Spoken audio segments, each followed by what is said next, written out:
మసాలాలో సహజమైన రుచి ఎన్ఎస్పీ మసాలాతో 100% natural spices, no chemicals and preservatives, pure flavour, strong aroma with NSP masala. Vijayawada railway station అభివృద్ధికి ప్రణాళికలను సిద్ధం చేసింది విజయవాడ రైల్వే డివిజన్. ఆల్రెడీ దేశవ్యాప్తంగా అమృత్ స్కీమ్లో భాగంగా అనేక రైల్వే స్టేషన్స్ని వేగంగా అభివృద్ధి చేస్తున్నారు. అదే క్రమంలో విశాఖపట్నం, విజయవాడ, తిరుపతి రైల్వే స్టేషన్లకు సంబంధించి అద్భుతంగా వాటిని మోడర్న్ డిజైన్స్తో తయారు చేసేటువంటి ప్రణాళికని రైల్వే శాఖ అమలు చేస్తుంది. విజయవాడ రైల్వే స్టేషన్ని అభివృద్ధి చేయడానికి ముందుగా విజయవాడకు చుట్టుపక్కల ఉన్నటువంటి శాటిలైట్ రైల్వే స్టేషన్స్ని డెవలప్ చేస్తుంది. విజయవాడకి అటువైపు నుంచి అంటే విశాఖ వైపు నుంచి వచ్చేటువంటి రైళ్లన్నీ గుణదల స్టేషన్ దగ్గర ఆగిపోతాయి. అలానే ఇటు హైదరాబాద్ వైపు నుంచి వచ్చేటువంటి రైళ్లన్నీ కూడా రాయనపాడు స్టేషన్ దగ్గర ఆగుతాయి. రాబోయేటువంటి రోజుల్లో విజయవాడ రైల్వే స్టేషన్ వర్క్స్ మొదలైతే కనుక రాకపోకలకు ఇబ్బంది రాకుండా ఉండేందుకు ముందుగా శాటిలైట్ రైల్వే స్టేషన్స్ని రైల్వే శాఖ రెడీ చేస్తుంది. అందులో రాయనపాడు రైల్వే స్టేషన్కి సంబంధించినటువంటి డెవలప్మెంట్ అయిపోయింది, కంప్లీట్ అయిపోయింది. ఇది రెడీ టు ఇనాగ్రేట్. రాబోయేటువంటి రోజుల్లో అతి త్వరలోనే దీన్ని ఓపెన్ చేస్తారు. సో ఇది కొండపల్లి దాటిన తర్వాత వచ్చేటువంటి స్టేషన్. ఇది విజయవాడకి శాటిలైట్ రైల్వే స్టేషన్గా ఉంటుంది. అటువైపు గుణదల రైల్వే స్టేషన్ పనులు కూడా ఫినిషింగ్ స్టేజ్కి వచ్చినాయి. ముందైతే ఈ వర్క్ అంతా కూడా కంప్లీట్ అయిపోయింది.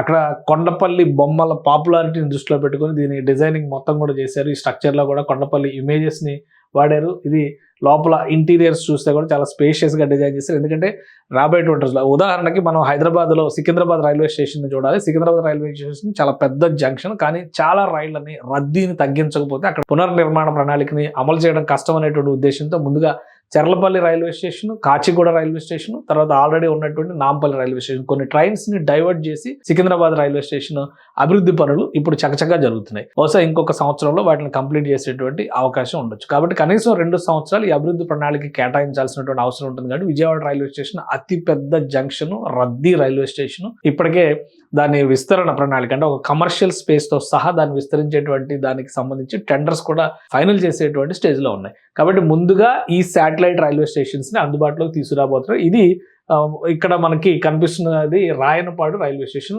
మొత్తం వర్క్ అంతా కూడా కంప్లీట్ అయింది. త్వరలో కొన్ని రైళ్ల రాకపోకల్ని విజయవాడ వరకు కాకుండా రాయనపాడు నుంచి డైవర్ట్ చేసేటువంటి అవకాశం ఉంది. దానికి తగ్గట్టుగా ఈ ప్లాట్ఫామ్స్ ని రైల్వే స్టేషన్ ని తీర్చిదిద్దారు. అటుపక్క నుంచి ఉండే కూడా గుణదల రైల్వే స్టేషన్ దగ్గర డైవర్ట్ చేసేటువంటి అవకాశం ఉంటుంది.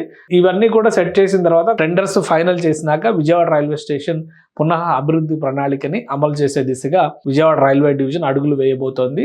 ఇవన్నీ కూడా విశాఖ రైల్వే జోన్ పరిధిలోకి వస్తే విశాఖ రైల్వే జోన్ పూర్తి స్థాయిలో జనవరి నుంచి ఆపరేషన్స్ మొదలు పెడుతుంది అనేటువంటి అంచనాలు ఉన్నాయి.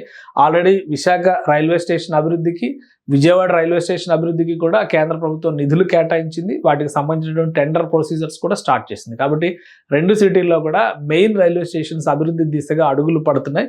శాటిలైట్ స్టేషన్స్ అభివృద్ధి ప్రక్రియ కంప్లీట్ అయినట్టుగా సమాచారం వస్తోంది.